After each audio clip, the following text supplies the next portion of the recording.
The first piece that we're going to play, it sounds like it's 4 songs, because we have stops in the middle. So when I'm going like this, then we're not done. When I do this, we're done. But it's an arrangement of Amazing Grace. And you'll see it changes quite a lot.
clarinets don't usually ad-lib solos.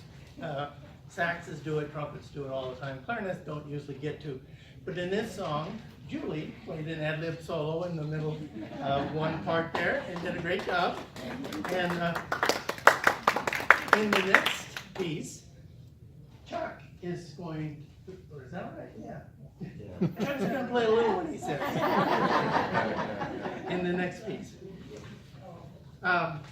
That piece started out with all the clarinet playing the same notes in their various octaves. And so then it broke into nice rich harmony, and then into the gospel rock, and then went back to the soloist kind of idea. And so it's a really fun arrangement. I got that from a man in New Orleans, and he's really fun to talk to because he has the sound of a New Orleans person. The next piece we're going to play is called Baby Elephant Walk. Oh, I like that. And this is our own arrangement, actually. My wife, Sandy, who's playing bass clarinet here. We'll see, as long as we don't mess it up, this is her arrangement. If we mess it up, it's yeah. And you will notice something different about the group. Usually when you have a group of players, like all of the high people will be here, and then the middle people, and then low, and then middle, or whatever you have, they're all together. Well, in this group, since we have a lot of good players, and we don't want just one or two people to play the melody high parts, I pass them out. So everyone gets a high part, a low part on the next song, a medium part on the next one, a high one on the next one.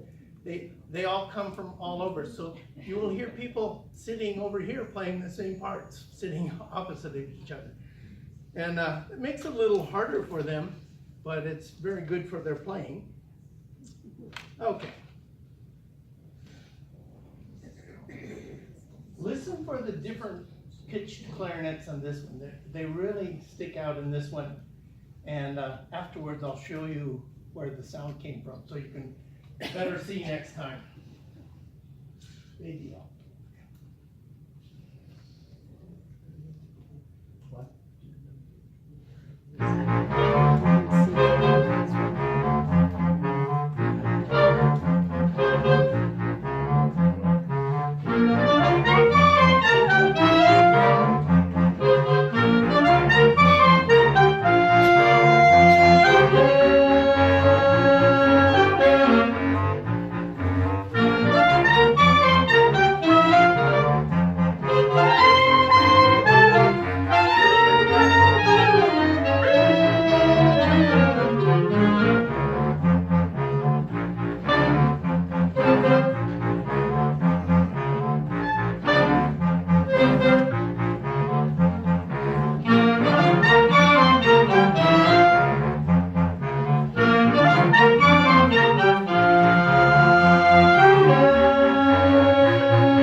Clarinet, and he did it on his B-flat soprano, but that was fun.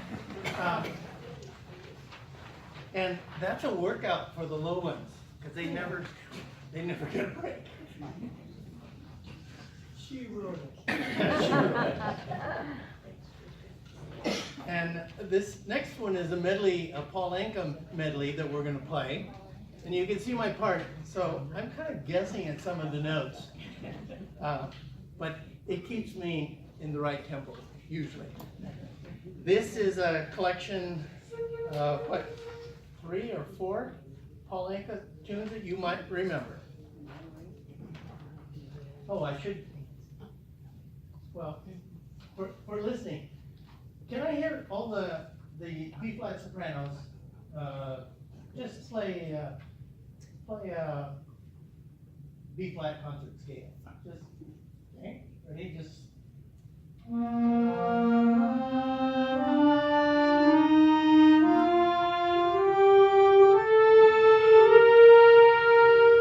That's basically what they sound like. One person was playing the upper octave and most people were playing the lower one, but all of them can play both octaves. How about on the E-flat altos? Do you have them up? I'll do the bass clarinets next, and while you're getting, oh, he's fast. You guys want to do an F scale? Low F scale? For you? Yeah. Yeah, down. Yeah, one more. There you go. Okay, play.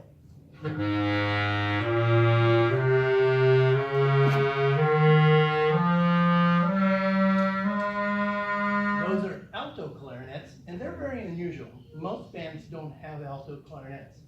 Then bass clarinets. Want to do the F scale too?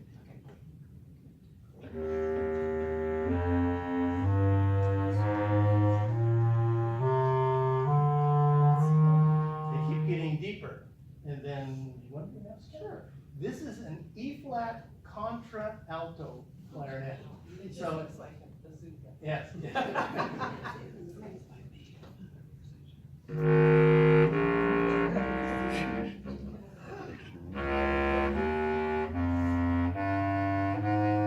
And it does take more air to hear it again. Then we have a contrabass that Ray is playing. And you want to do an F scale or a C? It doesn't matter.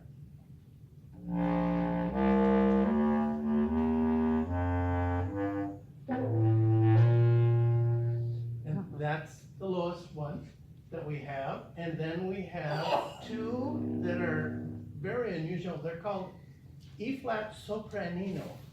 Soprano, nino means smaller, so it's smaller than a soprano, which is the main one. So you guys, what do you want to play?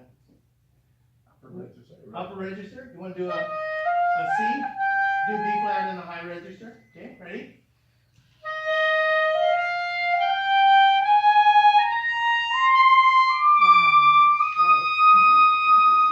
Wow, that's beautiful.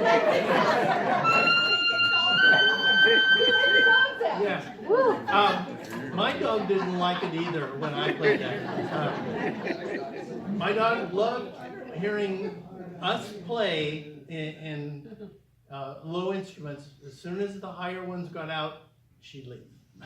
And she wanted outside. Okay, but those are the different instruments you'll hear in here. And it's all part of this clarinet choir. A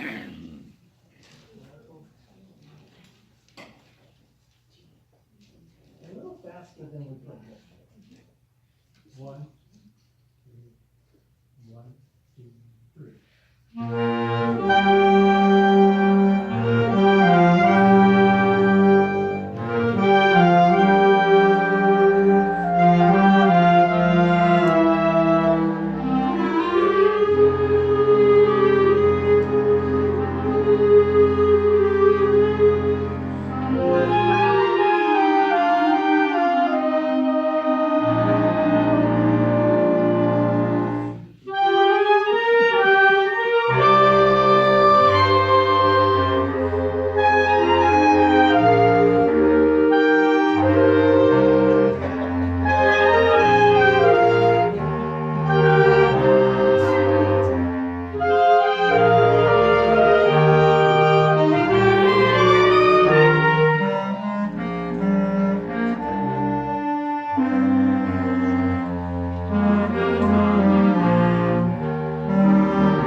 You notice the prominence of the low bass parts in there?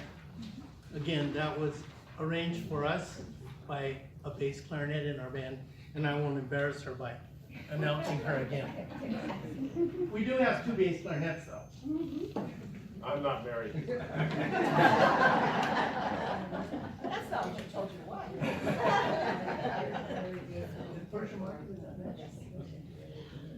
The next is quite a short piece, but it's compared to that last really long one. But it's very different. It's called In a Persian Market. And so it's supposed to have a Middle Eastern type flair where they use little shams and play quarter steps where we don't use that, but it's supposed to be in that style. So this is called In a Persian Market.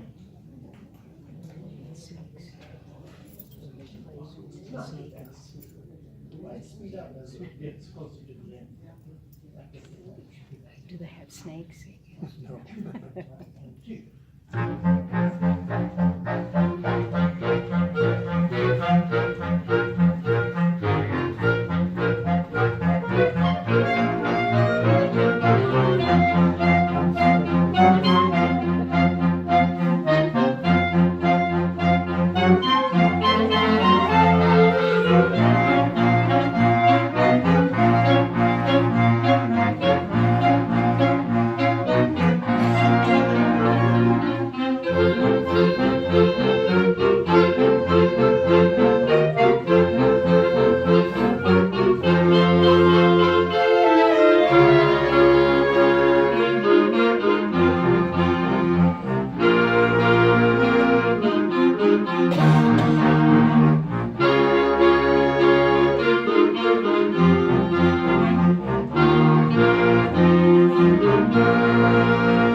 Next, we're going to play, well, back in that Paul Anka, hopefully you guys recognize that from your youth.